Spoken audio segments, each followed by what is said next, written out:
would translate into 24 damage. That is a lot in the laning stage.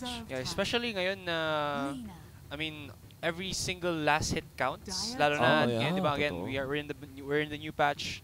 Meron tayong XP or added XP for denies, so it's pretty good for that one. Plus, if you think about it, 24 damage in most scenarios sa level 1 would actually outdamage any mid lane matchup ng Shadow Fiend. Definitely. Pero Mineski gonna think somewhere else along the line na wag tayo mag-auto attack. Mag Dragon Slave na lang tayo sa mid lane, possibly gonna be Mushi on the Lina inverse. That is legit kasi parang sabi na sige magsa-struggle si Lina with in terms of right click, raw right clicks dito against Shadow Fiend. So maybe let's put in another layer of offensive power for this Lina, which is courtesy of the Dragon Slave. Tama naman. But Clutch Gamers banning out a Queen of Pain. Interesting. Well, even after the Lina pick, they would still ban out the Queen of Pain. Yeah, it's actually interesting. Maybe they are anticipating na itong Lina ay magiging support for Mineski. Not the usual case, I guess. Well, any situation counts naman. I mean, pwede siguro mag-feint dito ang Mineski and could go for that one. Bait out the Shadow Fiend for a little bit. Yep. I mean, having at least that extra AoE damage with the Sonic Wave could provide useful. Because right now, Mineski is somewhat lacking in the AoE damage department. I mean, you have a lot of burst naman with the Linus Laguna Blade, pero still. Oh, Venomancer is banned by Mineski as well as the Razor. See what Clutch Gamers are looking for. Tingnan natin actually. I would show, kwento ko lang na sa mga viewers natin kung ano ba ang lagay ng ating mga standing ngayon. Kasi this is the day 2 of the qualifiers. And after day 2, sa Southeast Asia, magkakaroon na tayo ng isang representative for TI7. Whoever is on top of the seeding automatically will advance to the TI7. So far, top 2 natin is TNC Pro Team and Fnatic, both with 4 wins, but Fnatic has already 1 loss. So, if TNC wins, I think they only need to win 3 more, tapos sila na yung top dog ngayon. So, automatic na TI7. So, we have a Filipino representative sa TI7 if TNC wins 3 more games today. The good thing is, they already faced Team Faceless. Natalo na nila actually Team Faceless kahapon, which is parang their kryptonite daw yung sabi natin. So, the chances of TNC qualifying for TI7 is very high right now. And so far lang, Mineski naman ay 2-2. Samantala, ang Clutch Gamers din ay 2-2 ang kanilang win-loss dito. Clutch Gamers actually lost against Faceless as well as Fnatic kahapon. But Mineski is... Mineski. There you go. Lost against TNC and Execration. Okay, so both Filipino teams. Both Filipino teams, yeah. This is like showing na, I mean, Mineski still, kasi madami pa rin parang somewhat of a controversy dun sa ginawang lineup ng Mineski ngayon. Oh. Yeah, so still hasn't shown its true stride in a way. Sabi naman na malakas naman sila, pero in a way, it hasn't, again, showed its full potential. Let's go back a little bit into the drafting naman. Necrophos gonna be the 3rd pick for Mineski. So we got ourselves the Reaper going for the last hit. Makes sense. Lina Laguna Blade into the Reaper Scythe. Yep. Reaper Scythe. Clutch Gamers, of course, gonna go for their standard Bristleback position 1. Most probably here gonna go into the hands of Gabi. Yeah, babaliw na ako ng ante. Naalala mo ito rin yung medyo similar dito yung draft ng Clutch Gamers last time we casted them. Yeah, actually. It's actually Bristleback. Na, I would say na maybe sila talaga nagpauso nung ditong Bristleback na position 1.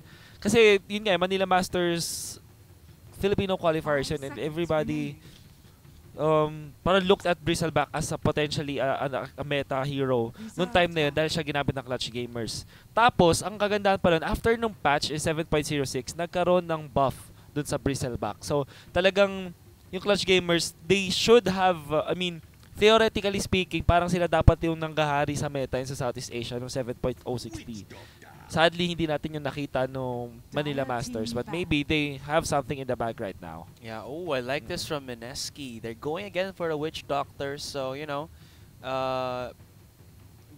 it's like stacking damage yung output ngayon ng Mineski. You got if you put yourself with a Maledict tapos Laguna Blade, pretty deadly combo. Pretty deadly combo indeed, and it is quite detrimental sa isang Bristleback. Kasi Bristleback is very, I would say, gusto niya laging nasa laban for a long period of time, and of course with the Maledict, it could really speed up yung death dito ng Bristleback if you have the damage. And Mineski has got the damage. Meron silang Lina dito na can dish out a lot of magic damage any stage of the game. Thing here is for Mineski, they're starting to lack physical damage naman ngayon. But that could be their last pick, the core pick for them. Thinking what it is, can't go for anything hard. I mean, going for a hard carry might be a nice pick just so we have at least somewhat of a nice curve of early game, mid game, and late game. Pero it could falter to Clutch Gamers. I would say kind of aggressive composition here. Meron silang Clockwork when hits at level 6. Sobrang detrimental nito. Plus matatrap pa, parang double trap yan, cogs into kinetic field. So Mineski here has to be a bit careful. What do you think? Good point that you said that. Kasi feeling ko Mineski dito would look for Necrophos as a core. Kasi usually, a support Necrophos doesn't work a lot. I mean, doesn't work, parang hindi siya effective kapag hindi siya core. Kasi ang hirap niya i-farm eh. He needs a lot of experience, he needs a lot of farm as well. And if you factor that in, dun nga sa fast pace dito ng Clutch Gamers, maybe Necrophos can be ran over by the heroes of Clutch Gamers, and that would be very bad. Right now, Okay, so Faceless Void is... So, core Necrophos to. This is a position 1 Necrophos. Lina as their mid and Faceless Void as their offlane. Okay, so it kind of makes sense in a way. So parang feel nila hindi sila I mean, in a way, wala silang pang late game damage. Maybe the Lina with the right clicks, pero I mean that's not the best solution. Pero at the same time, at least they have something to stave off Clutch Gamers permanently for a couple of seconds. If you think about it, at least madi-disable sila. And then Mineski has like 3 range damage dealers naman. So in a way, they kind of balanced out or find a solution for this problem. I would say na tama naman, meron silang sagot dun meron silang solution. Pero sobrang iffy. So kailangan mag-execute sila ng perfectly. Hindi sila pwede magkamali. But the Witch Doctor plus the Faceless Void, alam natin na this is somewhat of a classic combo. Kumbaga, with you apply the Chronosphere and then you just dish out the damage from the Death Ward. Almost full duration. So, big shoutout sa inyong lahat. Pasensya na kung hindi namin kayo masyadong napapansin dahil kaka-load up lang ng ating Twitch chat dito. Si Raul, hinanap daw nila si Raul kasi Sino Raul? Kasi it was very rappy kasi kiskabon sila Boss Lon at Kuya D. Parang kapag tama yung ginagawa ni Rappy tawag sa kanya. Pero pag mali ginagawa niya, siya si Raul. Kasi siya yung binrake niya yung #1 rule na don't ever duel an Ursa Warrior as a Legion Commander. Kasi matatalo ka talaga. There's no way for you to win against an Ursa Warrior ng one-on-one. So, naman, sakit ng Fury Swipes na niya. For sure. So, konting shoutouts lang kay Chiebs123, kay Cesar, kay, at sino ba? Basta magpa-shoutout lang kayo dyan. Pero, we are now headed into the game. This is Mineski versus Clutch Gamers. Again, both of these teams are 2-2 in terms of record. So, actually, pag tinignan nyo yung parang pinaka-ladder nila, yung ranking nila, nasa gitna sila. Clutch, after the playoffs, 4 na team na lang yung matitira. Actually, 5 pala. 5 team matitira out of the 10. And Mineski and Clutch are in the middle of it. Parang yung Mineski ranked number 6, Clutch Gamers ranked number 5. Pero even sila na 2-2. So, whoever wins this can get a parang 1 game advantage over his opponent, which means na kunwari manalo dito ang Mineski, ang layo nang hahabulin ng Clutch bago sila question lang pala, ilan pa ba ang lahat ng games technically for all teams? 7 games ba overall dapat or 10 games? Each of them will have 9 games. 9 games, because this is gonna be a round robin. So ito pala, last pick for Clutch Gamers is gonna be the Omni Knight. We haven't talked about that for let's talk about that after the rundown. Here, for Mineski's side, we'll be having... Wait, who's Mag? Yeah, he's a new guy? Yeah. Okay. Faceless Void, gonna be played by Mag. Si Arc on the Necrophos. Ninja Boogie as the Night Stalker Rior with the Witch Doctor. And Mushi, the mid laner, the captain of Mineski. as the Lina Inverse. And on the Clash Gamers, we have Fly Solo. On the Disruptor, Armel naman ang ating Shadow Fiend Rappy with his Omni Knight. Tingnan natin kung magiging Raul siya today. But Gabby will be your position 1. The Bristleback and Boombacks will be your support clockwork. Much love sa mga viewers natin dyan. Pasensya na po guys, wala si Kuya D at si Boss Lon. Siyempre, tumangkay sila kahapon. Kami naman ngayon. As much as possible, siyempre, bibigyan natin sa kanila yung, yung medyo, siguro sa finals na. Chill.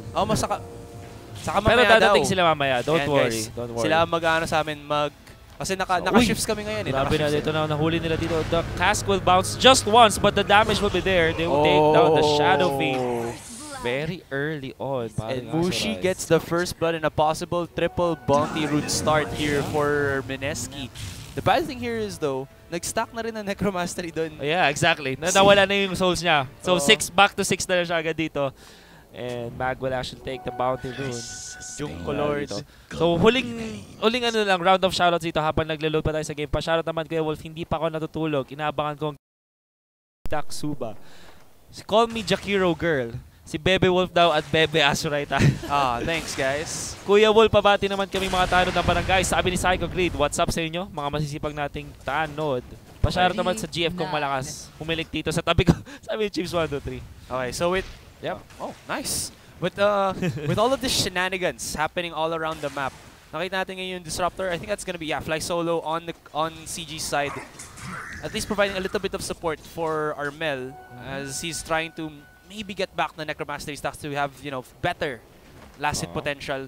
Top lane wise, si Boombacks just doing Boombacks things. He's pretty aggressive. Ito pala yung reason ko bakit binan na Mineski ang Nyx Assassin. Yeah. Boombacks is a Nyx Assassin support player. Support player talaga. I actually forgot about that, but now it kind of makes sense kasi seeing his name, he really likes to go for the Nyx Assassin, and we've seen a lot of support players actually outdueling sometimes 3 people with a Nyx Assassin. Ganyong kalakas ngayon ang Nyx Assassin. You got the Spike Carapace, you got the Impale, and of course, sobrang annoying na Vendetta where you don't have the vision to be mindful enough, or at least to put down if you feel like he's there.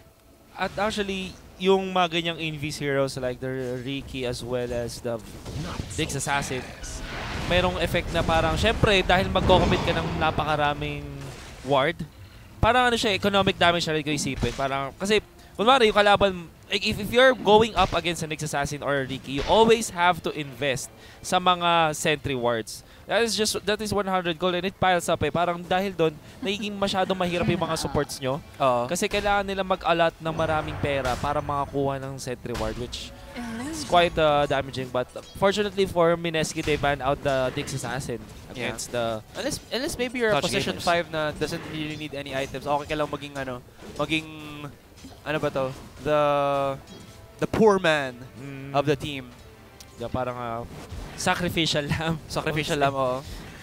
So, position 1 na Necrofoe. Siguro nagtataka kayo dito, pero usually talaga ganun ang ginagawa. I just noticed, Rappy is actually the offlane Omni Knight. Offlane Omni Knight indeed. I thought it was gonna be the Clockwork, but there's going to be the Maledict. Ito na si Rappy. Medyo, nabugbog sarado na. Nagiging ube na yung kulay ng katawan niya. Kaya pala, namamaga. Oo, kaya pala ube yung, dito, itsura ni Rappy. Yeah. Bugbog sarado siya Bugbog sarado, indeed. Maga-maga. Anyway. I mean, I'm seeing the chat here din pala. There's a lot of, again, ito na sabi natin, there's a lot of controversy with Mineski's new lineup. Parang, ito na rin sinasabi nila. Like, ito din nahalata ako. Kasi may nagsasabi na, may kaibigan ko nagsabi na, bakit ang daming tao na trigger sa Mineski? Sabi nila, Filipino team na hindi na Filipino ngayon. Pero kaya rin sila Abed or si DJ na nasa isang non-Filipino team, sabi nila, nagsasabi sila ng hashtag Filipino Pride. Sabi ko yung mindset ko ito mamaya. Pero Rappy again, could go down. Maledict, isa pang tick. Ooh. And he survives, drops it down with the heal. So what do you think about that? Kasi diba parang Mineski started as a Filipino team, pero parang ngayon, isa na lang yung somewhat Filipino sana si Ninja Boogie, which, if you consider it, Phil-Am siya. Actually, it kind of hurts a bit, syempre. May talaga, may dent yun. Kasi kinalakayan natin pag tinay talaga. Ay, sorry, si Rio pala. Si Rio, Pinoy din. Pero tama ka naman, yun lang sa akin. Parang it hurts a bit, but I think we need to accept it. Kasi if you want, yun naman yung goal ng Mineski, hindi lang naman siya, I mean, as a company, always hear them sabi na gusto nilang maging Sa bottom lane, medyo delay pala. Actually, mid lane will take Shadow Fiend. Going back to what I'm trying to say is, when you hear yung mga parang mission vision ng Mineski dito, para every time na, ever since na pina-follow ko yung Mineski, parang sabi nila gusto nilang i-conquer yung Philippines, then conquer the Southeast Asia. Now they are at that, yun na yung goal nila, step into the right direction, I would say. So, Mineski, being an international team hurts for me being a Filipino fan, but I think it's for the growth of the scene itself Parang ganun. There's a lot of decisions or background decisions na hindi natin alam kung bakit nangyari ito. So, nandyan ba si Miss Yam sa ating yeah, syempre, dyan si Yammers. Yammers. Yammers Maneters. Yammers.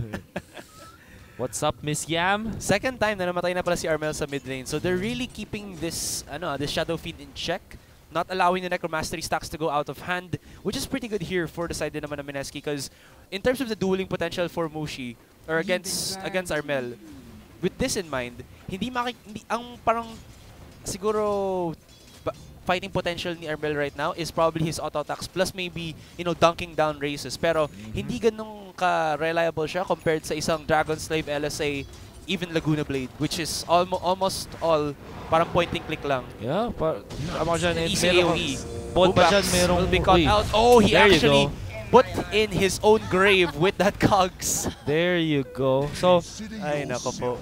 Actually, it's just 5 minutes and 50 seconds pa lang. Meron ng level 6 agad dito si Mushi on his Lina. Owing to the fact na nakuha siya ng 2 kills dito. Sobrang nagsusnowball ngayon si Mushi. In fact, I think siya nanguna ngayon in terms of net worth.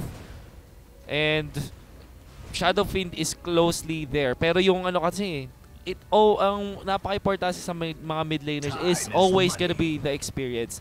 As long as you get a lot of experience, as long as you get your skills up and available for your team, there is always gonna be a comeback potential for you. This could be bad for Armel. He doesn't even know. I think he's just gonna go to the camps to farm, and he's not even going onto his shrine. This is so bad. Nakita mo ngayon si Mushi, Mission Impossible. Ayun siya. Standby. No. Si Armel hindi pa siya mag-activate ng shrine dito, Junko Lord, pagka unpause nito. Medyo all hell breaks loose. Third kill or third death onto Armel. And here we go. The G has been... Tingnan natin kung maglalan ba ng LSA. And Armel, I think medyo na-sniff out niya yung invis run dito ni Mushi. Kasi dumaan si Mushi dito sa gitna and there is a sentry ward placed as well as an ops ward dito to advance. So maybe he smelled that out. But of course, hindi niya alam kung nasan direct, nasan siya specifically. So medyo nagkaroon ng tactical pause. Oy, dito. Boombacks with the battery assault. There's the glimpse back. Rior is a little bit in a bad spot. 3 members of CG. Hangabulin siya sa punot dulo. And they will get themselves the 1 kill. Although it's a support, but still it's a kill for CG. Kill for CG. Indeed, and the thing with Boombacks is always gets the rotations. Kailan kaya makikita ang Abed Mipo sa pro scene? I think lumabas na siya nung... Kailan ba sumali ang... sa The Summit. The Summit, no? But they lost, unfortunately. Yeah, they lost that game. I remember they lost that game eh. They were against Virtus Pro So the damage on the fly solo! Man. Mushi! Oh, Mushi. He got the Laguna Blade out. Wow, that was easy to say the least. My God. Yeah, ito pala din yung strength ng Mineski right now. Mid lane wise, even against the SF or any supports ng CG, it's so easy when Mushi gets that Laguna Blade to get that extra nuke potential. Dragon Slave and the Laguna Blade is so powerful already. Ito na, Ninja Boogie. Almost gonna dive in, pero Cogs say otherwise for Boombacks. For what? In terms of items? Abed the first 10k MMR Lord. 10k MMR Lord. Natalo niya pa sila, Sila yung first 9k?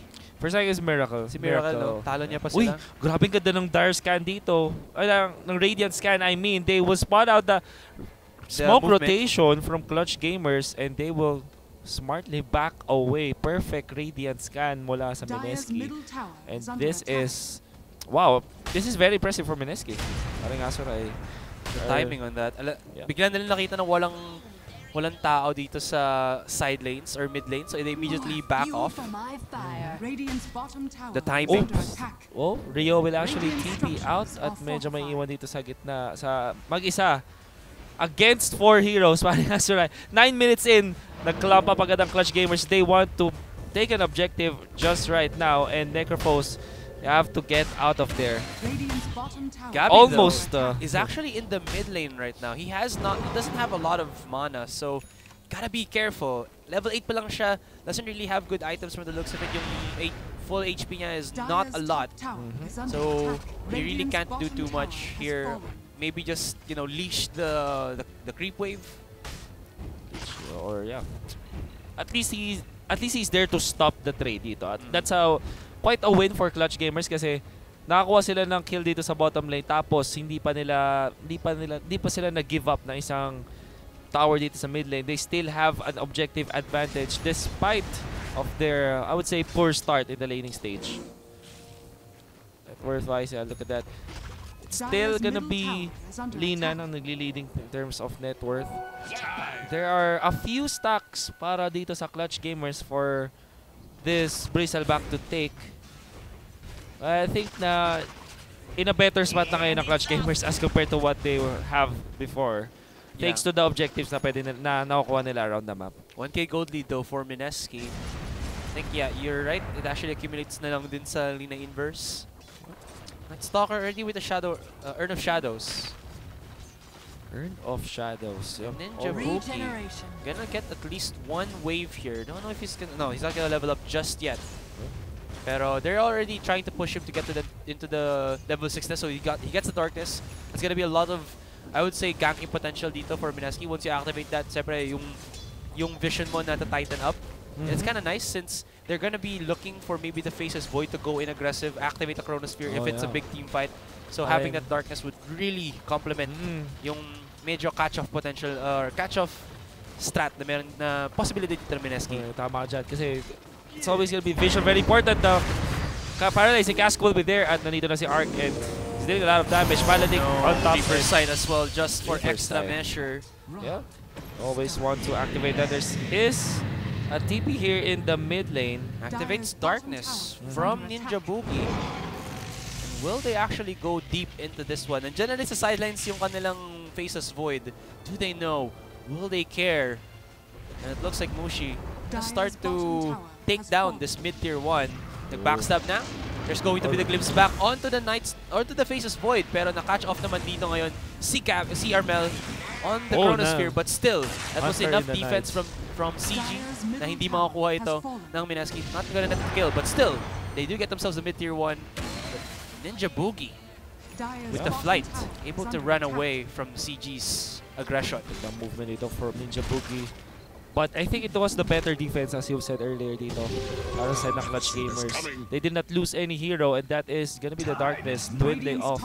Thankfully for Mineski, it's 12 minutes now. So second night time na for this game. And this might be the go signal again for Mineski. They don't have the Chronosphere just yet. But maybe they can make the movements around the map once the cooldown actually expired. So item pickups, item timings dito, I think it's still good for Mineski. Boss Direct. There you go. Thank you. Love you. Nabasa na. Nabasa na ng ano natin. Ang gusto natin mangyari. For Mineski, 3 Phase Boots, 1 Drum of Endurance for the Necrophos, 1 Shadow Urn for Urn of Shadows for Ninja Boogie. And dito kay Mag, he's actually doing pretty well. Vladimir's offering and a power thread too. He's quite a, I would say, fat na offlaner dito. Comes the objective taking potential again of Clutch Gamers. Unlike Mineski na wala sila masyadong, I would say, 5v5 na, and hindi nila kaya mag 5v5 against Clutch Gamers if the Chronosphere is down. But Clutch Gamers dito, they are not so much, I would say, cooldown dependent. Parang with just the raw power coming out from the Bristleback as well as this Shadow Fiend, okay na sila dito. In fact, they are smoking. They want to look for a kill here in the top lane.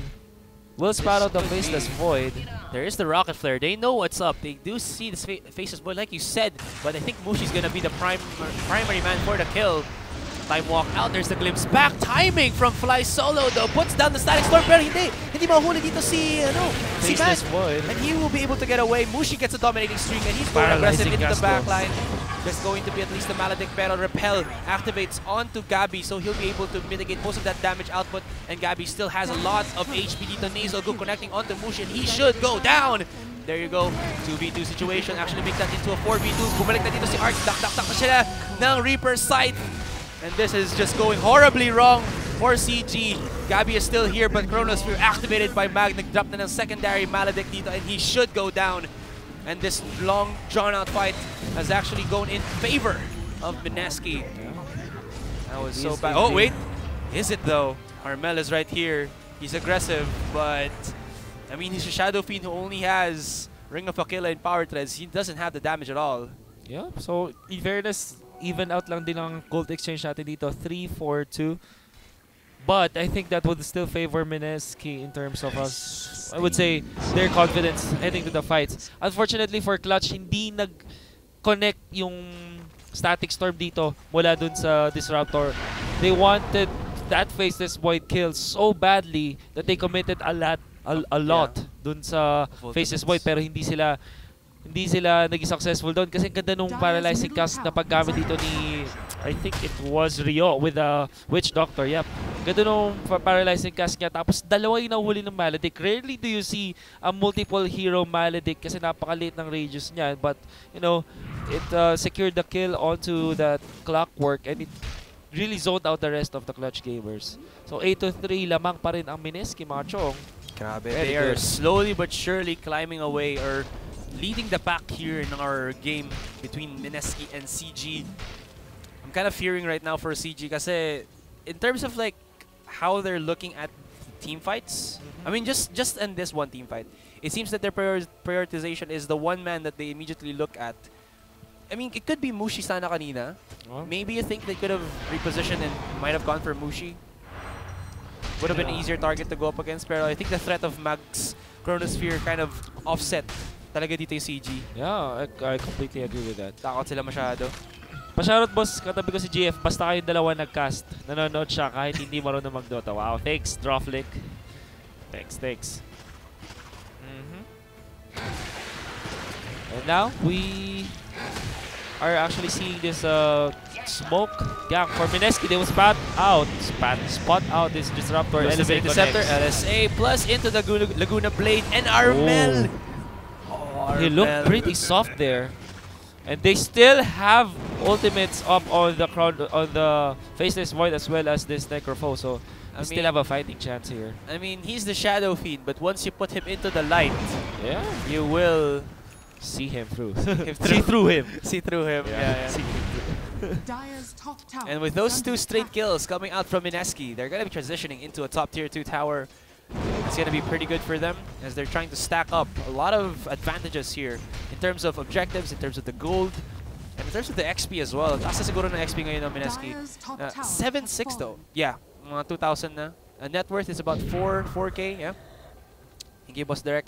And again, Mineski here, hindi ganun kalayo yung siguro yung net worth somehow ni Armel, but again, it hasn't transitioned into anything for the meantime. He has Shadow Blade, which could be good. It can actually be used for a setup, but alam na ng Mineski na meron siya. They already spotted him out. They actually were ready for it.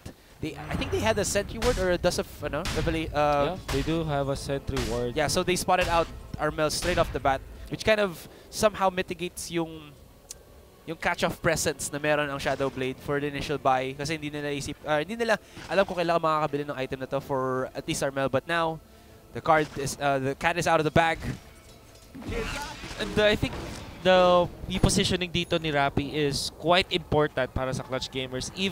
Well, syempre, very important yun during the clash themselves. Pero dito, habang downtime kung saan may possibility na smoke gang from Mineski, kailangan maganda rin ng pwestuhan dito ni Ogden. He needs to at least be near the proximity of the Shadow King. But here comes the counter initiation actually from Clutch gamers. Silence onto the Faceless Void. They will Mag!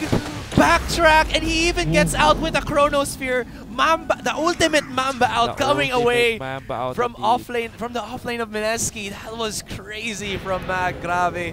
Kaya ngayon, kahirap ang CG na maghanap ng picks. They can't even kill a solo off-lane Faceless Void. That is quite nasty for Clutch Gamers because they committed their ultimates there. Yung hook shot dito as well as the static storm should have been enough, but yeah, the backtrack, as you've said, it's actually the time walk now na meron ng backtrack mechanic. Yeah. Last 2 seconds mo. It was enough for him to survive with a, I would say, sliver of HP. Nakapagana pa siya. Even through the glimpse, yeah. So have a little bit of shenanigans and nakahanap sila ng isang disruptor. Nag-TP pa ngayon si Rappy. Okay. Ay, Rappy! 1 by 1 dito. At Grabe, least still tama nga sila, Kuya D. Yeah. This is Raul. Si Raul. He's back. He's back. Oh my God. 12-3 na kill score line ngayon ng Mineski and CG. Rather for Mineski against CG. They'll be starting off to break down this bottom tier 2. The last 2 of the game for CG. Aside from that mid tier 2. Grabe. Nag-TP siya sa wala.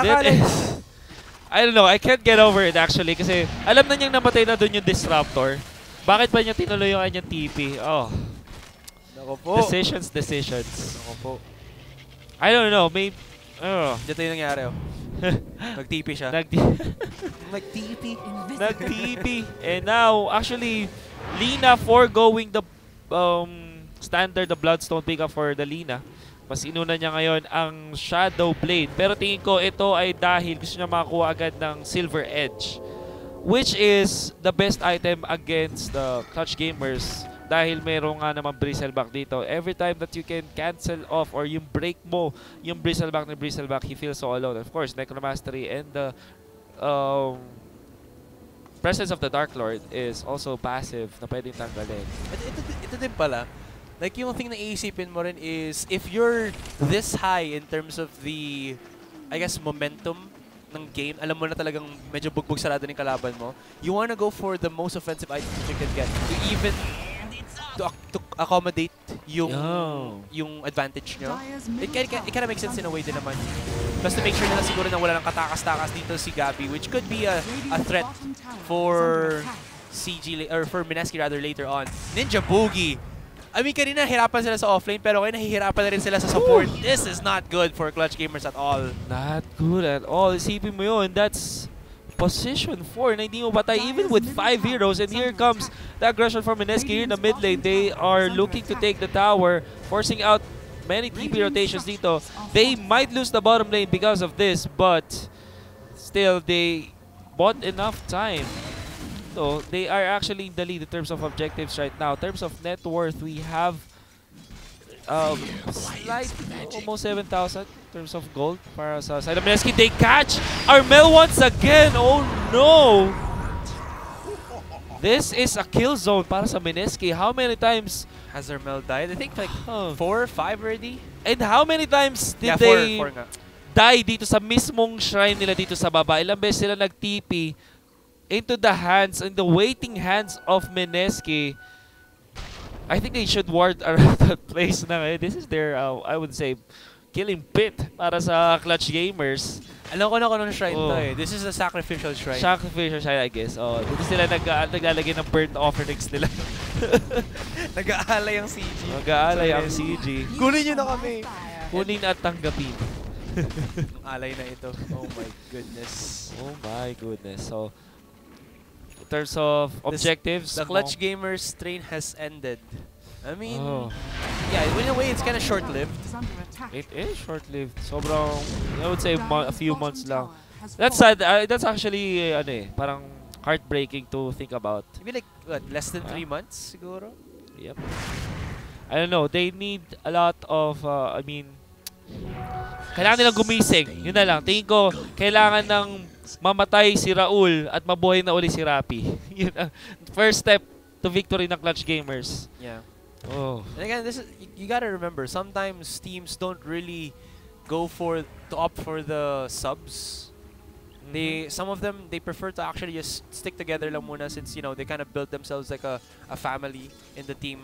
And the longer they stay together, the better their synergy is and the better each player grows. Pero in a way, that's gonna be the long haul for CG if that's the case that they want to go for in terms of like rebuilding yung kanilang, I guess, powerhouse type of team in a way. I mean, malakas ang players nila eh. Armel is a great mid laner. For sure. Yeah, totally agree with that. If I'm not mistaken, he's good on an Invoker and a Thinker. Oh. Yeah. Oh, and Invoker, Templar Assassin. Templar Assassin din pala. Yeah. Si Boombox great with the Nyx Assassin. I think even this even with the Clockwork, Slardar din support. pala, yeah. And the Monkey King nung meta niya. So actually, pwede mo ring i-argue naman ng Clutch Gamers. Para sila nung Alliance na if you don't know, yung parang thing with Alliance, napaka-meta dependent nila. Parang kailangan ma-buff yung heroes nila para maging powerful sila sa meta. There is gonna be the secondary smoke being reapplied dito sa Clutch Gamers. Parang CSGO lang. Azurai. Reapply the smoke. They really want to get something out of this. Rocket Flare will spot out the brunt of Mineski for the meantime. Mukhang magta-try mag-glimpse back dito si Fly Solo to start off the fight, pero Mineski smartly backing away. They don't want to go over the aggressive. They still respect CG, even with all their advantages in this game. Yeah. So far, there is not gonna be anything that Clutch Gamers will get out of their double smoke dito sa mid lane. They are not finding the ways at meron na ngayon Silver Edge available para sa side ng Mineski. Oh, this is Mineski just proving to be a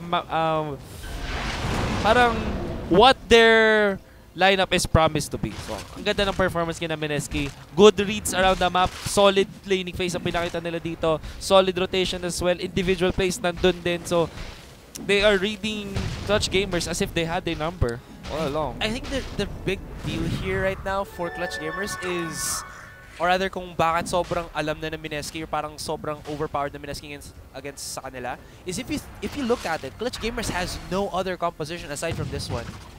Na it's always going to be Gabby playing with somewhat of a bristleback in a situation kasi he feels the safest with that. Yeah, parang raid boss type of heroes. Yeah.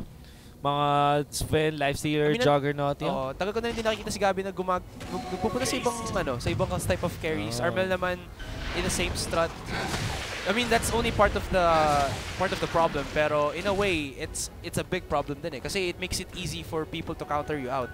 Yeah, that is a legitimate argument kasi parang ano yan eh, sinasabi natin pag walang tactical depth ang isang team, ang dali nilang i-figure out. So, parang isang team lang yung naging successful ever na iisa lang yung nilaro nilang strategy. That was Invictus Gaming. Sila lang yun kasi iba naman sa kanila, kakaiba yung mastery nila eh.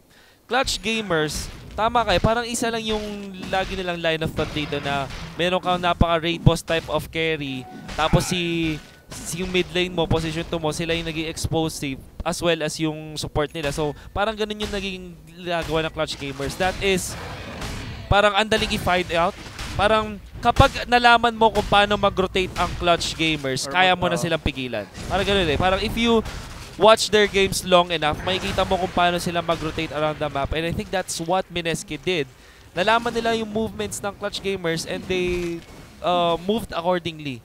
Kita mo, there is not one successful attempt from Clutch Gamers na sila yung nauuna sa aggressive.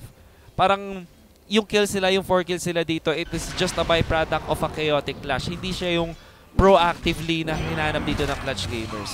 Something like that. Boombox and Fly Solo not really having the best of time to initiate for their carries or for their cores. Rappy is not really gonna be the first one to start the fight. Siyempre naman kasi he's a Omni Knight. He's an Omni. Fly Solo.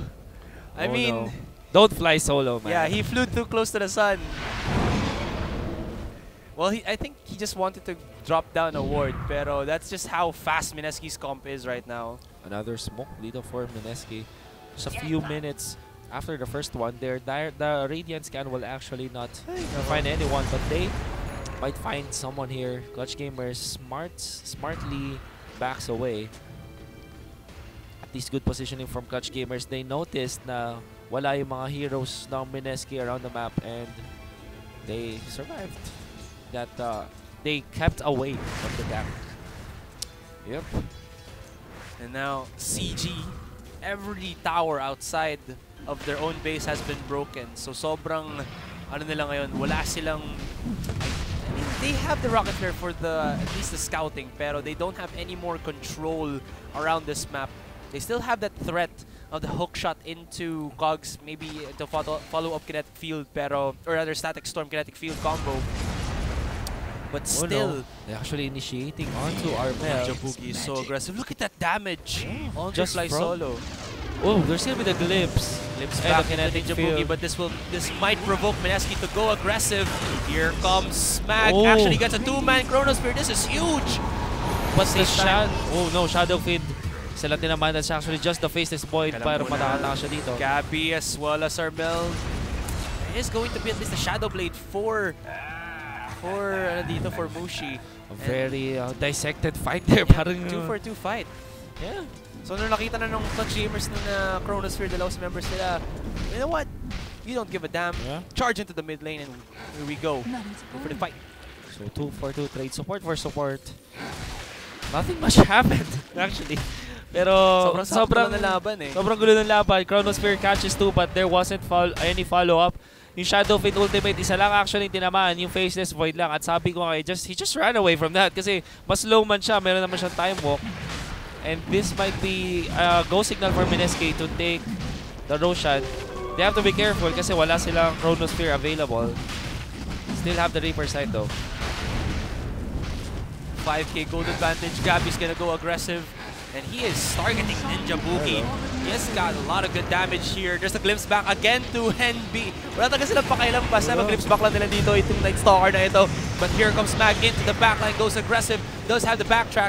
Mushi gonna try to go out from the Static Storm and try to go for the aggressive angle here. Nakapag-mamba out pa siya with the dash from that force staff from what it looks like. Rappy's gonna go aggressive as well, trying to dive in and maybe get the kill onto Mushi, pero hindi. He buys up a little bit more than he can shoot and he will be decimated. Gabby trying to run away as well as Armel, but there's a slowdown onto the Shadow Feed. Whoa, the LSA to connect as well, the stun. Isa pang auto-attack and babagsak na mecha kill streak onto Mushi. 3 deaths for the price of 1, and Mineski definitely winning out that game. Can they transition into a mid-tier 3 as well? They still want dito more. ng Boombacks. Can they go for the 4th? Boombacks trying to wrap around, maybe go against hard onto Mushi, pero hindi. Reaper Sight dunking in from the skies. Mushi does have Aegis of Immortal, and he will be able to just get back into the fight when they take him down for the first time. Or can they? Then they glimpse dito para sa Faceless Void, but there is gonna be the time walk. He's back here. He's gonna try to get the kill onto Mushi, but he will. There you go. He pops the Aegis of Immortal, but CG, are they willing to dive back into the fight while they're just 3 people? Yeah, there's still 5 versus 3, so Mineski, this is very tempting for them. They want to still fight. They do have the firepower still. Meron pa silang Chronosphere, meron pa sila ditong Laguna Blade. And of course, with the help of the Aghanim Scepter, mabilis lang ang cooldown ng Reaper Sight. That's just 25 actually seconds. Going with the Blink Dagger into the Chronosphere, traps in, I believe that is Rappy.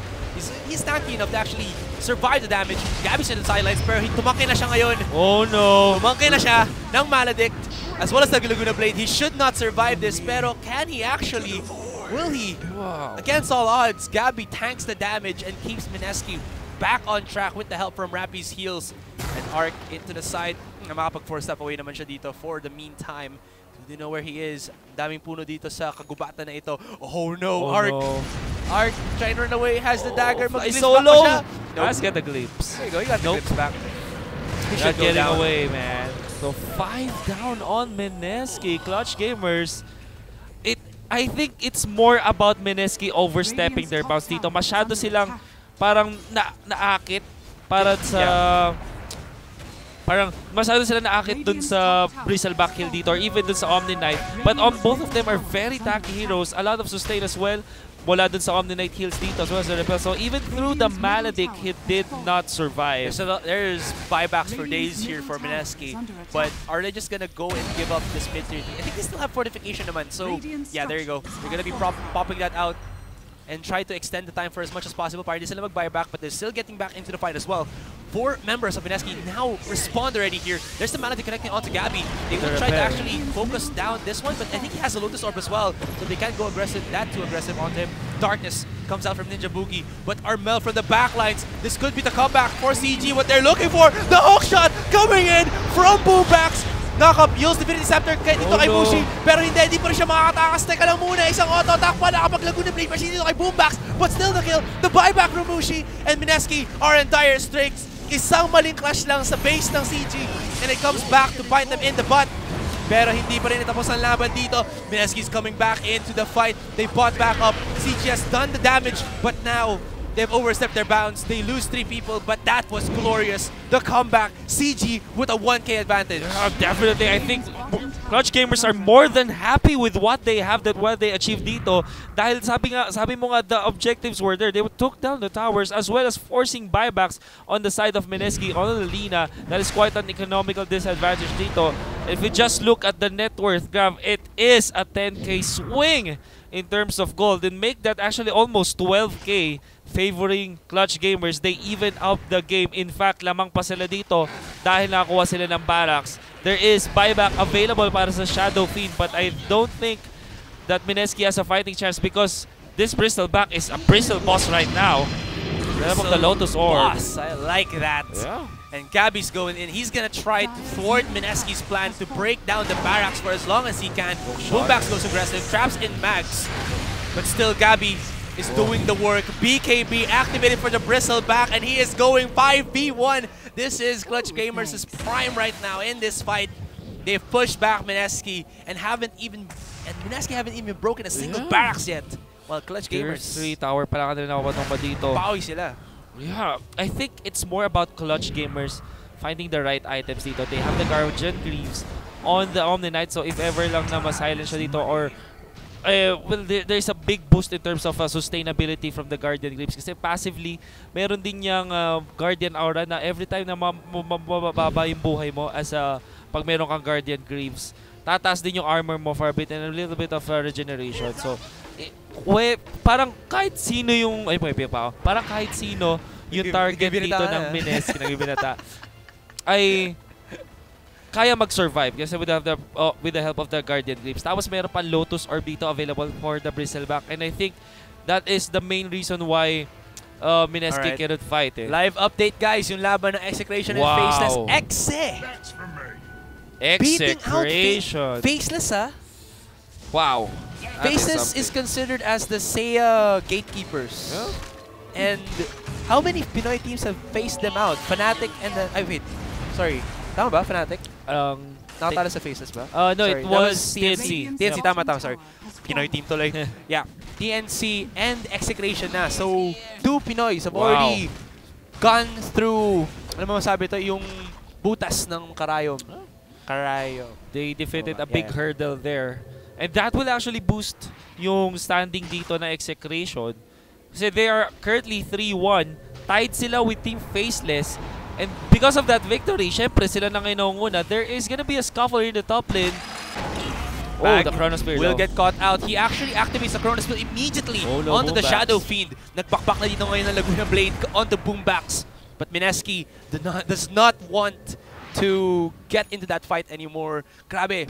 This is it. This is the point where CG is starting to out-sustain the damage that Mineski has. I mean, sinabi natin ito kanina, Mineski has good damage with Mushi, but aside from that, kinukulang sila sa isang late-game potential hero. Wow. Di ba yun na nga yung ano din pala natin? Kung ba tayo nagtaka kung why Arc is going to go for a position 1 Necrophos. Well, it kind of made sense nung nakikita natin na nag-trample ang Mineski dito kasi they had a lot of AoE damage, they had a lot of pickoffs, pero ngayon na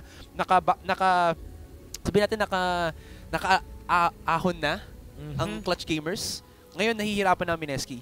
Yep, that is actually a fair point. Kasi would you say, Lina, pag sa late game, nagiging double, I would say, 2-prong type of hero na meron siyang magic damage, a lot of magic damage actually, tapos meron pa siyang potentially right clicks courtesy of the Fiery Soul. I think yun yung idea dito ng Mineski na magpapalit sila bigla na Necrophos na yun para magiging magic damage output mo, and then the Lina will be your right click. The problem is, the sustain from Clutch Gamers can survive or withstand dito yung damage output ng Mineski. And without a secondary parang right clicker dito, para sa Mineski, nahihirapan sila. Tama nga, parang wala silang tipong super late game type of hero.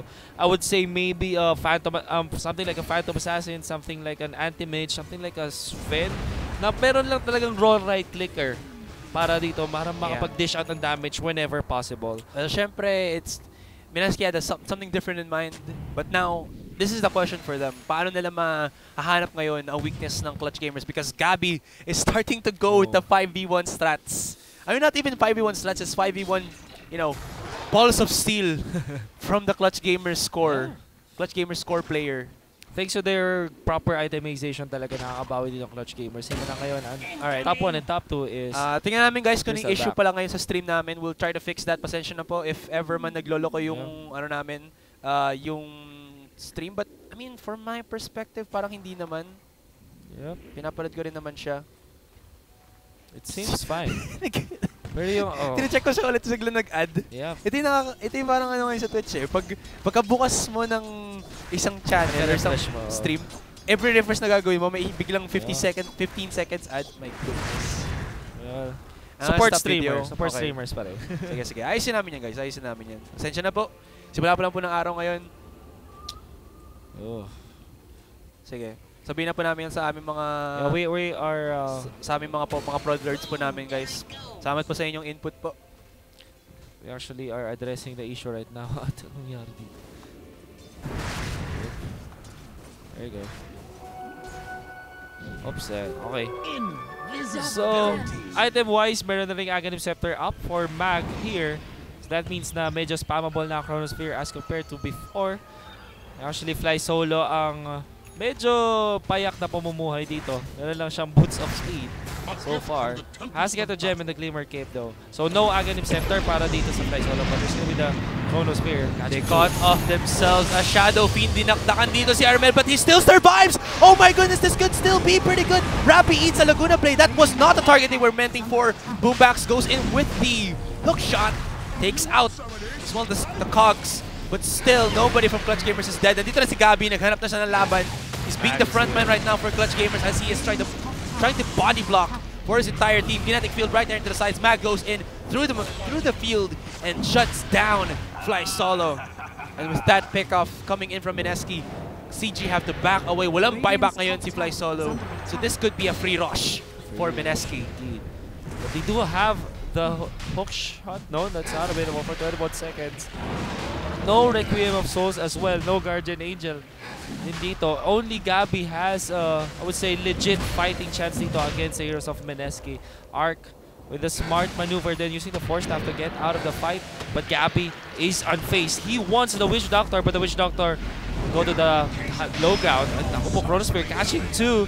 Will take down that Clockwork. Mushi has been going Laguna Blade onto Boombax lang and he is leaving Armel to go for the right click damage. But wait, hold that thought. There's going to be the dunk down with the Lotus Orb actually. Lotus Orb actually going back onto Arc. This is going to be huge. Glimpse back onto Mag right here. He will not be able to escape the wrath of Armel Tabios. Here comes Mushi from the sidelines. Has to back away. Nahanap siya ngayon ng Clutch Gamers. Run, Mushi, run! LSA to connect. The stun as well. But this is just gonna be, well, charging for days. He does have the TP. Walang stun ngayon ng CG for the meantime. And 2-for-2 trade, but it's still in the hands of Clutch Gamers. Nahihirapan sobrang Mineski ngayon. Yeah, they fully control. Remember, walang Requiem of Souls, no Guardian Angel nung fight na yan, no hookshot as well. So, parang even without the ultimates that they need, Clutch Gamers still coming up on top just by raw brute force. There's gonna be the Lotus Orb dito. A hook shot onto Necrophos. The Cogs will separate the fight and will actually protection from Boombax for the meantime. BKB being popped once more by Gabby. Sobrang dami yung gamit to. So, bounce 5 seconds na lang ngayon. Chronosphere. Laguna Blade, Chronosphere combo nation onto Armel Tabios. But there's a Static Storm. Kinetic Field as well, pero walang damage. Walang damage sa CG. Boombax, I'm trying to run away. And Armel, no mana. I don't think he wants to go fighting 4v1 situations sa Mineski kahit may ganun siya katangke. And finally, Mineski isolating the fights, getting these 1-for-1 pickoffs has actually brought them back a little bit in this fight. Definitely, that's a big win. 4 down on the side of Clutch Gamers. This will mean Roshan for Mineski go in the hands of Mag, so it seems.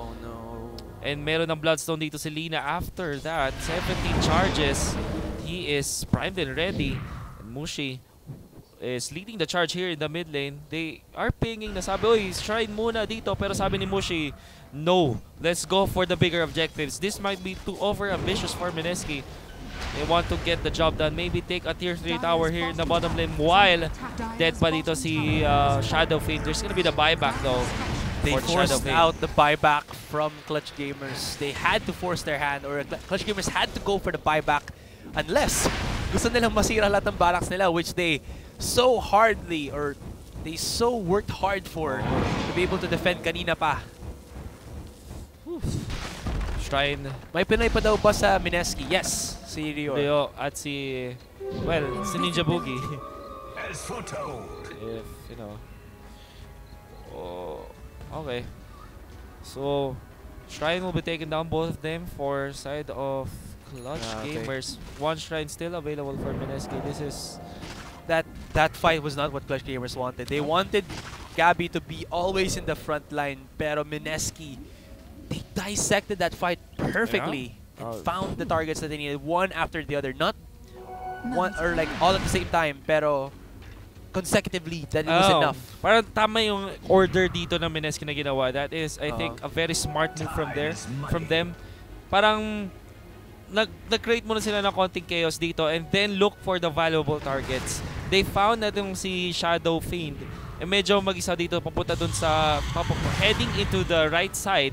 At dahil mag-isa lang dito totally si Armel, he is easy picking dito para sa Mineski. Easy Chronosphere. Of course, the Lina can dish out the damage from long range. Doesn't mind the distance. Here is gonna be, so it seems, a smoke attempt para sa Clutch Gamers. They're drawing the line and they want to go somewhere. It is gonna be the bottom lane that they're setting their eyes on. Smoke from side of Clutch Gamers, but they have to be very careful. Aegis is still up for Mineski. Chronosphere is well primed and ready with the Blink Dagger as well. And this is another smoke gank para sa Clutch Gamers na walang makukuhang kahit ano. Clutch Gamers are always failing in these smoke attempts. This is very bad. Mineski sniffing them out. Actually pinging them.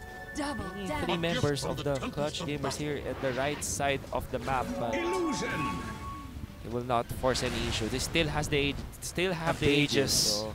And I think CG right now with a 6k gold deficit. Kanina nakakaano na sila, nakakabawi na nga sila eh. It's still them having to wait for at least the Aegis Immortal to go down, or I don't know, a combo here. From Clutch Gamers, maybe to trap 3 people inside a static Storm Kinetic Field combo. Lysol really has to step up. Nag-bait out na ngayon si Mushi. He does at least have the BKB, but he did not respect the right-click damage from Armel Tabios. What is that? No! Mushi! Why, Mushi? Why? Why Mushi? Oh no! And Gabby, he's angry. He wants something else, but Rio, will he survive this? One more right-click will do the job, but he will survive. Flashes of death and Mushi. Oh no, why Mushi? Why? Oh, that is facepalm worthy. Oh, I'm speechless. I'm so speechless. I think it was obvious he was trying to bait out CG, pero it felt like Mineski were on a whole different spectrum of thoughts. Parang, ay Mushi, sige, susunod kami sa'yo, pero he was like, Mushi, why? Ba't namatay ka na? Pasunod pa lang kami sa'yo. Parang ganun. Chronosphere catches 2 dito for side of Clutch Gamers. Things are looking for the damage. The Reaper side will clean up it on Disruptor. No buyback on him in 94 seconds. I think it was just, justifiable para sa Mushi. Para kay Mushi. Kasi meron siyang double damage. Tapos, parang yun nga, gusto niya mapatay agad yung Torre, mapapatumba agad yung Torre, but he didn't respect the physical damage potential mula sa Clutch Gamers, especially with this Armel Shadow Fiend. Yeah, that's the thing kasi we're already on the late game mark. Kahit masabihin natin na hindi nakakapag-stack masyado ng Necromastery dito si Armel because, he's been dying left and right. Or he can actually get that back quickly with the respawn kasi ang daming waves na pumunta sa kanya. Plus, he has the items to not care about that too much anymore. Darkness here for Ninja Boogie. Nandito na Mineski sa bottom lane. And they're gonna be trying to go aggressive here. LSA, so si Mushi nasa mid lane din. And CG, I don't know what they're gonna do right now because every barracks, mid lane and bottom lane wise, is being targeted here by Mineski. Oh, he wanted to go in. Yeah, this is a much cleaner Mineski cleanup. Dito, there is a bit of problems for catching too. Pero may sustain of course from the Omni Knight. But I think this is just buying time dahil nag-rat dito sa top lane si Mushi. But they can pay for the price dito. They're charging down onto Mushi. They're so angry. You can see Clutch Gamers aggressive and already frustrated with how Mineski are slowly but surely breaking down their base like dominoes. It falls. Yep. So this is, tingin ko ito naman talaga yung idea ng Mineski kanina nung medyo, sabi natin the throw from Mushi. They want to completely separate yung mga heroes dito ng Clutch Gamers para hindi sila makapaglabas ng combo and then get the barracks from there. So nakakuha sila ngayon ng set of barracks dito sa bottom lane. One barracks dito sa may gitna at muntikan pang makuha ni Mushi yung tier 3 tower takedown dito sa top lane. So ito yung mas, I think, much cleaner execution from Mineski and actually they did a great job on getting those barracks without losing any heroes. Importante. So, maganda. Pugak Gaming. Hashtag Pugak Gaming. Rat Dotto. Rat Dotto. Best Dotto. Sabi nga nila. This is proving to be a slugfest. Parang we're just starting our first game pa lang naman. First game of the day. And no, Clutch Gamers, they're in dire straits, that's for sure. But there's still a ray of hope for them to go for the comebacks. The issue na lang siguro dito is, in terms of the overall flow of the game. Oh no, here comes the Rat. Rat Dotto. Mineski are just, Mineski are just that far ahead in breaking down towers already or in barracks. Yeah. Mushi don't care. This is maybe Mineski outsmarting Clutch Gamers. Parang veteran moves eh. Yeah, Kasi yung mga lineup nila dito, yan sila Arc, sila Rio, sila Mushi, sila Mag, they have been in the scene very long. Napakatagal na nito. And even Mag is from the CIS region.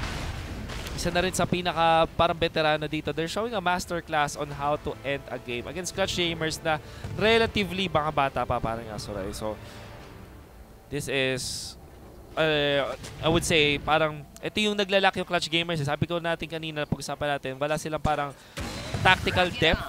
Parang ganun. At yung Mineski naman, with the experience that they have from Mushi, from Mag, as well as Rio. And Ninja Boogie is relatively matagal na rin sa eksena. So, I would say this is just veteran moves na pinapakita dito ng Mineski. Yeah, and I think their investment kanina paid off yung trying to break down the barracks quickly while CG are still trying to regroup. That really put CG in a very bad spot. More so now na I think only the top side or top lane base ng CG dito is still up. But the good thing naman for CG, I mean for the meantime, is that at least they have heroes to deal with the onslaught of waves coming in from onslaught of creep waves coming in from Mineski's side. So they can actually just keep that in check for the meantime. Tapos maybe go out for a fight, which they could go for right now. Oh, this is gonna be Shiver La Guardia there for Gabby. He's going aggressive. He has a good amount of damage onto Gab. Abyssal Blade. Use Divinity Scepter, but Mag, the timing on the Cronus Sphere, spotting out Clutch Gamers right now. Oh! There's gonna be the repellent as well as the Guardian Angel. Did not actually get the damage done. Yeah, Requiem so takes down Lina. Armel with the right click. Lina is taken down. Mag trying to run away. Gabby spots him out. Rappy spots him out. And Gabby in the backline just hammering down onto his opponents. And Ark cannot escape. There's the kinetic field. And mag-buyback na kayo Mineski because right now, Clutch Gamers have found their stride. They're looking to break down more players, kill more players, and maybe straight up into the mid lane. Magbasag na kayo, CG! Huwag nilang intayin pa! Wait, Rio is creating a little bit of space dito for attracting Armel, but Armel is very strong. Glimmer Cape will save him there. As break well as the down the barracks. paralyzing cask, and there goes the Look at damage. the damage. from Armel. Sakit. Actually, ano ba ang items dito ni... He has got only the silver edge and the butterfly, but and Hurricane Pike din naman Hurricane for Pike. the range. a lot of damage being done. So that is just one barracks even after a lot of kills from the side of Clutch Gamers. Pero at least na-force out nila yung buyback dito sa Mineski. There's still a ways to go in terms of going back to this game, objective-wise. Pero at least in terms of team fight, nakakalamang sila dito. I like the idea of Mag dito catching two heroes with his Chronosphere. Unfortunately, hindi niya nahuli yung Omni Knight. The Omni Knight is there for the Guardian's Angel as well as the Repel on a support Disruptor. So even through the Reaper Sight and the damage from Mineski, they just can't kill the Disruptor at nakapagbato pa ng skills dito yung Disruptor with the Static Storm as well as the Kinetic Field. And that Requiem of Souls mula sa Shadow Fiend to finish off Lina. And that spelled the doom para dito sa Mineski. The fight was... it was too chaotic for them to handle, and Clutch Gamers came up on top. Yeah, they dito. did. Whew. Matindi. So 31-19. Even trailing by a lot of deaths dito ang Clutch Gamers. It's already past that point where kills matter. Yeah, totoo yan. I mean, number of kills matter. Yeah, number of kills matter pala, but not the kills itself. Oh. Yeah. Smoke dito para sa Mineski. They're heading towards the direction of the heroes of Clutch Gamers. Might find Armel though. Oh no. He gets spotted up. NSA from Mushin to Sound Connect. He activates immediately. The Silver Edge gets away. Backline. Mag gonna be going aggressive. He spots out Fly Solo. But look at the damage from Armel. His right clicks is just nukes themselves. He doesn't even need the Laguna Blade. It's like mini Laguna Blades per right click. Lina has been taken down dito sa gitna. Mag onto the side as well. Time walk to be able to get away, but now Mineski are just forcing themselves too much. In Armel is in a dominating streak. Double kill for the man. They will get also the Gem of True Sight on top of that. Rosh is up. Rosh is the next target indeed for the side of Clutch Gamers. And as you've said, paring Asurai, the raw right clicks from Armel, it feels like nukes. Oh, tama dyan. Kasi yung damage niya dito is 190 on average plus 228. So, iba't skills mo yan? That's a lot. 420. Around 420 average damage per hit dito kay Shadow Fiend. I-factor in mo pa yun dito yung presence of the Dark Lord that can reduce the armor of his opponents. All in all, that will deal a lot of damage to anyone he's facing at may double damage pa siya ngayon. 405! Daig mo pa ang Divine Rapier dito. My goodness. Shadow Fiend. But of course, this will expire after a short period of time. So ngayon, ang lamang na uli sa net worth ay ang Clutch Gamers. Para tayo tumitingin sa isang sa isang bulubundukin or a mountain range. Two mountains of net worth lead changes on both teams in terms of net worth. This is a close fight, an intense fight. As long as Clutch Gamers do not dip too far from their own base, or respond quickly enough that these super minions will be kept in check, they should be alright. Yep. Actually, ang tawag sa mga kasi diba Mega Creeps, bago sila mag Mega Creeps, ang tawag sa kanila ay Super Creeps actually. That is, tama naman yung sinabi ni parang Asuray dito. Yeah, kasi it doesn't make sense if it's like Mega Creeps pag nabasag mo yung barracks. Tapos pag nabasag mo lahat ng barracks, parang Mega Creeps, parang ganun. I don't know, do you think, I think it makes sense. No, I think okay na din yung Super Creeps. Kaya nga, yung Super Creeps nga. Yung Super Creeps nga yung sasabi ko. Oo. Akala ko yung Mega yung sinasabi mo. Hindi! Mega Creeps. Oh no. So, what is... In terms of items, meron ng dalawang malupit na disable dito si Ark on his Necrophos. Courtesy of the Scythe of Vice. Kasama pa yung Aghanim Scepter dito para sa Necrophos. As a Necrophos player myself, paborito kong kunin ang Abyssal Blade. Bakit? Kasi it is parang a cheaper version of Abyssal Blade para sa Necrophos. Kasi Abyssal Blade, for 1 second, meron kang bash dito sa isang opponent. Every 35 seconds, meron kang bash sa opponent that can go through BKB. Pero mababa yung range.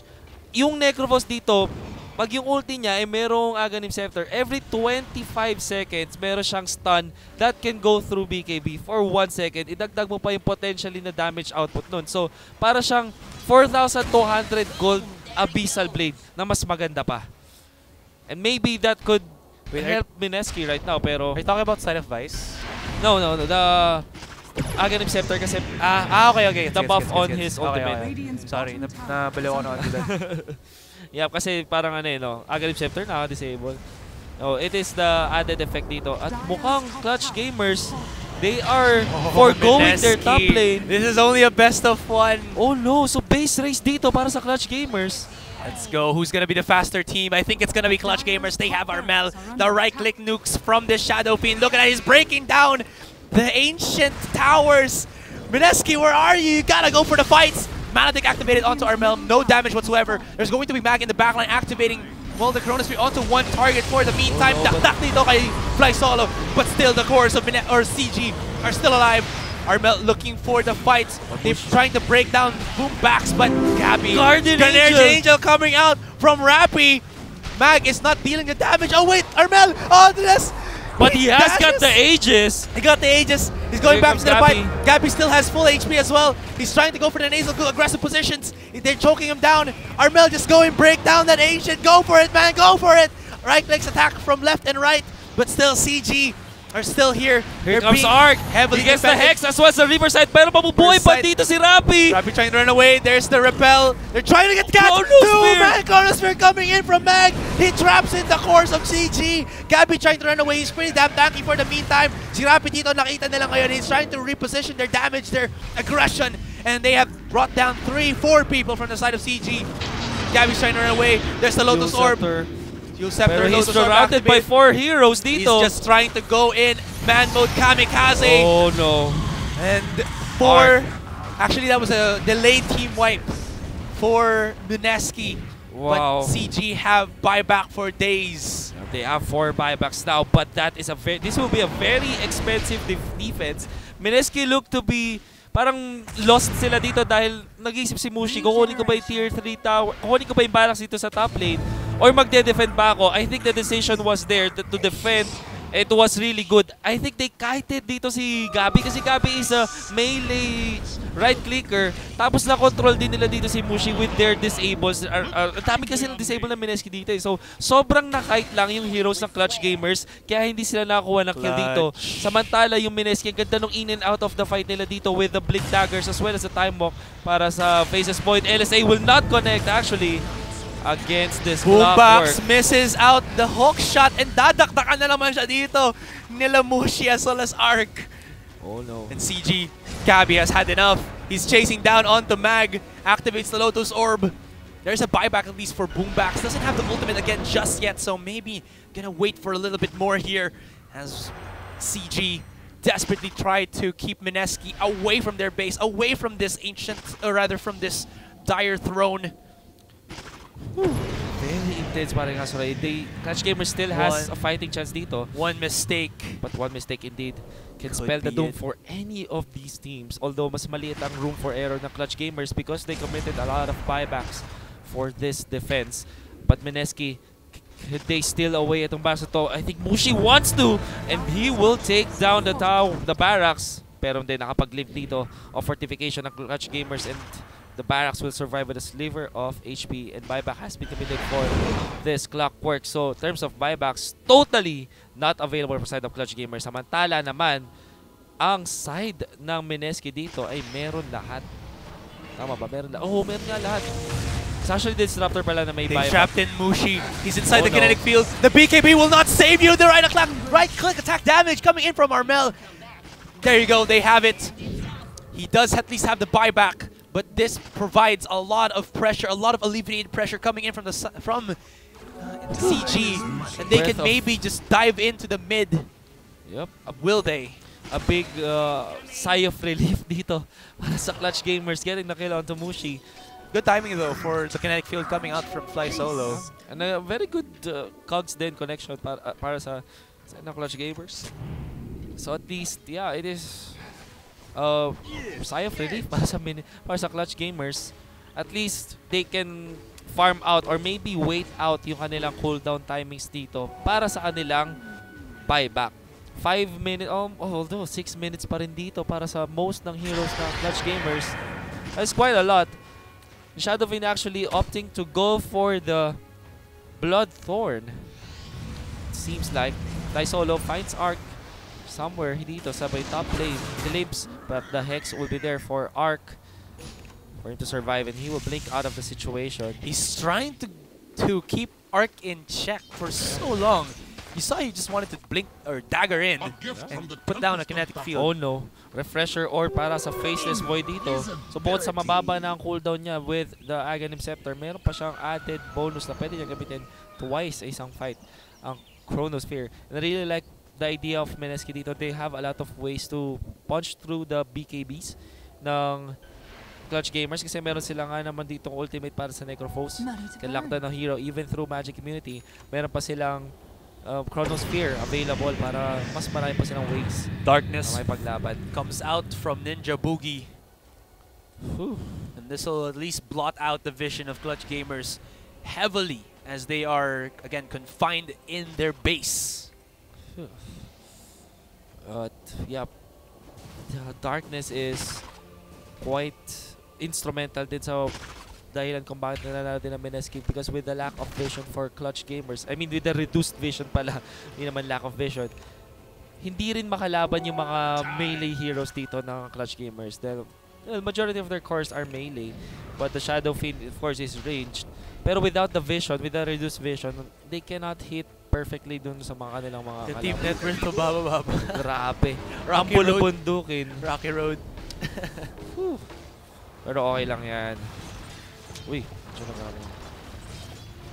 so, ano kaya? I'm thinking of ways for Clutch Gamers to find an opening dito kasi it's more like they are at the mercy of Mineski. Yeah. Parang they are waiting to react dun sa maghintay na magkamali ang Mineski before they can start the fight. That is not the best idea, pero I think that's the only choice dito para sa Clutch Gamers, na parang retain lang nila yung composure nila, wag silang magkakamali kasi napakababa na yung room for error nila, wala silang buyback for 3 more minutes. And try to bait in Mineski. Gabi's gonna get caught out. There's so much damage. They're forcing everything on him. Guardian Angel as well. But does he have the buyback? No, he does not. 120 seconds on to the core of CG. And this could be the detriment, the fall of Clutch Gamers. The but nail wait. in the coffins. Requiem of Souls comes out from Gabi. There the is bash. going to be the bash connecting onto the mid laner of CG. And this should be it. That's gonna be it.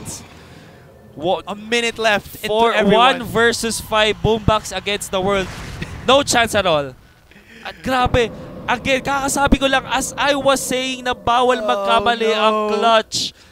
They did the mistake that cost them the game. And 5 heroes down without any buyback. 4 heroes down pala without any buyback. This is the end for Clutch Gamers. Such a valiant effort from Clutch Gamers.